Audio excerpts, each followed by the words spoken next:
এটা আসলে এই জাতির দুর্ভাগ্য যে যারই চেয়ারে বসান, ক্ষমতায় বসান, জমিদার হয়ে যায়। অন্যের কথা শোনার তাদের আর আগ্রহ থাকে না। আইন যদি আইনের গতিতে না চলে, জনগণ যদি প্রতিকার না পায়, তাহলে কিন্তু জনগণ আইন নিজের হাতে তুলে নেবে। যেই লঙ্কায় যায় সেই রাবণ হয়। ক্ষমতায় যাওয়ার জন্য চমকপ্রদ সংস্কার কিংবা চমকপ্রদ সুন্দর সুন্দর প্রস্তাবনা বলে ক্ষমতায় গিয়ে সবাই ভুলে যায়।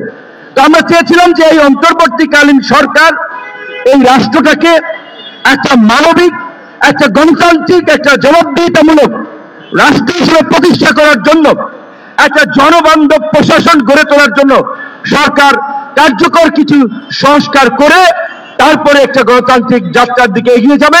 একটা অবাধ, সুষ্ঠু, নিরপেক্ষ নির্বাচন হবে, যেইখানে আম জনতা, রিকশাওয়ালা, কৃষক, শ্রমিক সকল মানুষের প্রতিনিধিত্ব থাকবে।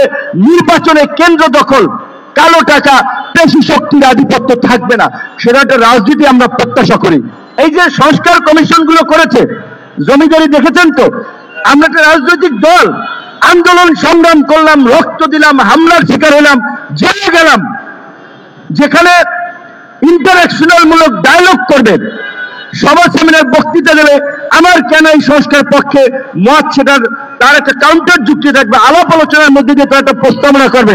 এই আপনাদেরকে যেমন বলছে, রাজনৈতিক দলগুলোকে বলছে লিখিত প্রস্তাব পাঠাবেন, মানে একটা রাষ্ট্র সংস্কার করবে। অবশ্যই এখন একেবারেই যদি অনভিজ্ঞ কিছু সুশীল ব্যক্তিদেরকে যে একটা কমিটি করে দেয়, এবং যারা দীর্ঘদিন এনজিওর সাথে কাজ করে, এনজিওর ফর্মুলায় তারা এনজিওর ফান্ডিং এর জন্য ওই ব্যান্ডিংস এর মধ্যে কার্যক্রম করেছে, তারা ওর বাইরে চিন্তা করতে পারবে না। কারণ রাজনৈতিক দলগুলোর সাথে ওপেন ডায়ালগের প্রয়োজন ছিল, সেইটা অনেক কমিশন করে নাই। সংস্কার কমিশনের মধ্যে নির্বাচন সংস্কার কমিশন, বলিন আলম মজুমদার, স্থানীয় সরকার তোফায়েল সাহেবের আমরা রুট লেভেলে কিছু কাজ দেখেছি। তো এইরকম ভাবে এখন এই চেয়ারম্যান, যেখানে বিনিয়োগকারীরা তাদের সাথে কিভাবে আস্থা ফেরানো যায়, শেয়ার বাজারকে জাগিয়ে তোলা যায়, সেখানে ওপেন ডায়ালগ না করে, মত বিনিময় না করে চিঠি দিয়ে যান, জমিদার হয়ে গেছেন তারা। এটা আসলে এই জাতির দুর্ভাগ্য যে যারই চেয়ারে বসান, ক্ষমতায় বসান, জমিদার হয়ে যায়। অন্যের কথা শোনার তাদের আর আগ্রহ থাকে না।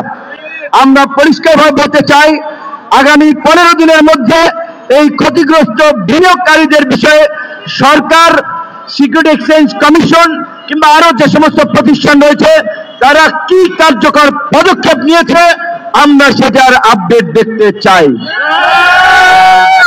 অন্যথায় কারণ 15 দিনের মধ্যে আমরা কার্যকর পদক্ষেপ দেখতে চাই।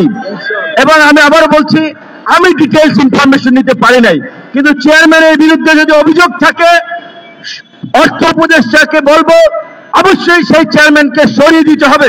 সেটাকে যদি আপনারা মব জাস্টিস বলেন, মব বলেন, কিচ্ছু করার নাই। কারণ আইন যদি আইনের গতিতে না চলে, জনগণ যদি প্রতিকার না পায়, তাহলে কিন্তু জনগণ আইন নিজের হাতে তুলে নেবে। তবে সর্বশেষ একটা অনুরোধ করে আমার বক্তব্য শেষ করব, সেটি হচ্ছে পৃথিবীর বিভিন্ন দেশে একটা বিপ্লবের পরে, প্রতি বিপ্লব, এই জন্য অভ্যুত্থান কিংবা পরিবর্তনের পরে নানান ধরনের অস্থিরতা তৈরি হয়, নানান ধরনের বেস্টেড গ্রুপ মার্কেটে নেমে বিভিন্ন ধরনের অস্থিরতা তৈরি করে। সেই ক্ষেত্রে এখন যাকে তাকে আবার ফ্যাসিবাদের দোসর কিংবা যাকে তাকে ট্যাগ দিয়ে যদি আমরা বেশি সংখ্যক মানুষকে হস্টাইল করে ফেলি, তাহলে কিন্তু আমাদের যে কাঙ্ক্ষিত লক্ষ্য উদ্দেশ্য, একটা পরিবর্তন, একটা রিফর্ম, আগামীর একটা সুন্দর দেশ, সেই জায়গায় আমরা পৌঁছাতে পারবো না। কাজে আমাদের মত পথের ভিন্নতা থাকা সত্ত্বেও দেশের বৃহত্তর স্বার্থে আমাদের মৌলিক বিষয়গুলোতে একমত হয়ে আগামীর পথ চলতে হবে, কাজ করতে হবে।